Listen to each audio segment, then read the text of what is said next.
des événements dramatiques se succèdent dans notre monde déboussolé. Sans domicile fixe, Roms, migrants, réfugiés et demandeurs d'asile. Autant d'innocents condamnés qui nous questionnent. Quel regard porter sur ces situations? Que faire avec les faibles moyens dont nous disposons? Le pape François s'est exprimé sur le sujet à de multiples occasions.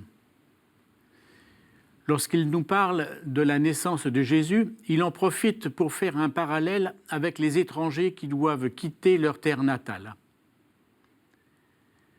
Alors que la Sainte Famille est contrainte de se rendre à Bethléem pour le recensement de la population ordonné par l'empereur, Marie est sur le point d'accoucher. Lorsqu'ils arrivent sur place, ils font l'expérience que c'était une terre qui ne les attendait pas, une terre où il n'y avait pas de place pour eux. Ils se trouvent alors dans l'obscurité d'une ville qui n'a ni espace, ni place pour l'étranger qui vient de loin, dans l'obscurité d'une ville qui semblerait vouloir se construire en tournant le dos aux autres. Le pape François fait alors un saisissant déplacement dans le temps et n'hésite pas à comparer cette situation avec celle que nous vivons au XXIe siècle.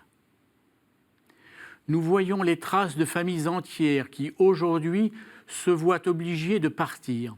Nous voyons les traces de millions de personnes qui ne choisissent pas de s'en aller, mais qui sont obligés de se séparer de leurs proches, sont expulsés de leur terre. Il nous appelle clairement à faire en sorte que personne ne sente qu'il n'a pas de place sur cette terre et à changer notre cœur de pierre en cœur de chair, changer la force de la peur en force de la charité qui ne s'habitue pas à l'injustice comme si celle-ci était naturelle, mais qui a le courage, au milieu des tensions et des conflits, de se faire terre d'hospitalité. Comment ne pas ressentir de compassion pour les plus fragiles? Bouleversé, j'ai été amené à créer des œuvres picturales sur l'exclusion, œuvres qui nous parlent de la condition de vie des SDF, de l'exclusion des Roms, d'espoirs déçus et d'exode, d'exilés venus d'Érythrée ou d'Éthiopie, de chrétiens d'Orient persécutés. En tant qu'homme, peintre et chrétien, quelle est ma responsabilité? Que puis-je faire? Que dois-je faire? Parce que l'artiste porte un regard nouveau et solidaire sur les souffrances des hommes, il se trouve en communion avec le monde qui souffre. Par l'expression picturale, il propose un échange, un témoignage, un partage de sens. Et que doit-il tenter de communiquer? Où est l'essentiel de son message? L'amour universel du Christ, amour qui doit nous porter au service des frères les plus fragiles. La sensibilité du peintre chrétien, son regard si particulier, lui impose de ne pas s'isoler dans une bulle pieuse éloignée du monde, mais l'oblige à s'exprimer picturalement, car son témoignage peut changer le monde par le simple fait qu'il propose une autre vision, différente, peut-être utopique, mais en tout cas engagée à la lumière de l'Évangile. Tout ceci peut paraître lointain, même si les migrants attendent à nos frontières, même si la région de Calais souffre, même si le canal Saint-Martin de Paris est occupé par des centaines de tentes. Mais à notre porte, quel que soit notre lieu de vie, l'exclusion est présente. Laissez-moi vous raconter une étrange rencontre. Deux regards qui se croisent et qui changent de façon fondamentale la création d'une œuvre picturale. Je sortais d'une réunion qui s'était prolongée tardivement.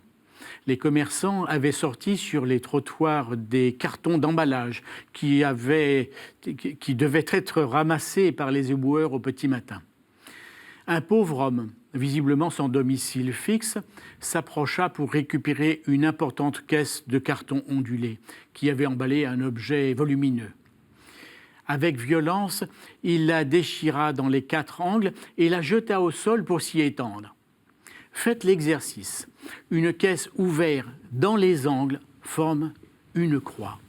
Oui, cet homme venait de s'allonger sur une croix à même le sol. À l'atelier, j'étais précisément au travail sur un chemin de croix. Cette rencontre orienta mon travail tout à fait différemment de ce que j'avais envisagé précédemment.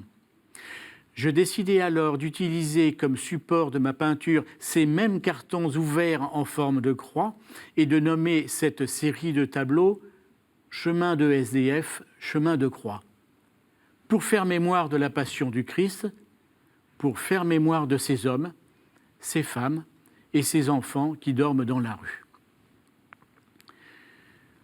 En vous racontant cette rencontre et comment elle avait littéralement réorienté ma création picturale, je pense au peintre Alfred Manessier, à ses œuvres imprégnées de la passion du Christ et à ses hommages aux victimes de l'histoire.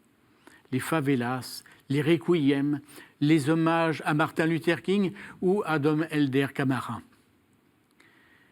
La couronne d'épines, les tortures infligées au Christ sont une forme d'ouverture aux tragédies de notre temps, disait-il. On ressent ici toute la compassion et l'engagement du peintre pour la condition humaine martyrisée.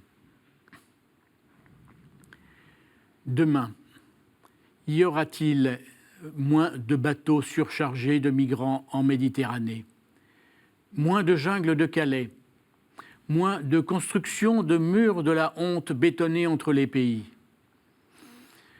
Je n'en suis malheureusement pas certain, mais j'espère. Alors, construisons des ponts, pas des murs.